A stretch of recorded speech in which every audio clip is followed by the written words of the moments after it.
আমার নাম আদ্রিত সিনহা। আমি ডেলি হাওড়া স্টেশন দিয়ে যাতায়াত করি। যাতায়াতকালীন আমি দেখছি অনেক প্যাসেঞ্জার আছে খাবার দাবার খেয়ে এদিক ওদিকে সেদিক ফেল দিচ্ছে। ওটা তারপরে দেখলাম ইস্টার্ন রেলওয়ে একটা ইনিশিয়েটিভ চালু করেছেন। প্রথম ফেজে দেখলাম সবাইকে রিকোয়েস্ট করছে যে গার্বেজটাকে ডাস্টবিনেই ফেলুন। তবে কয়েকদিন পর দেখছি যে সেকেন্ড ফেজে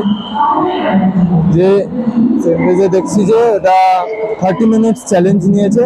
ওরা ফটো তুলে ট্যাগ করে ফেসবুকে পোস্ট করুন, ওটা 30 মিনিটস ইয়েতেই ওটা ক্লিন হয়ে যাবে।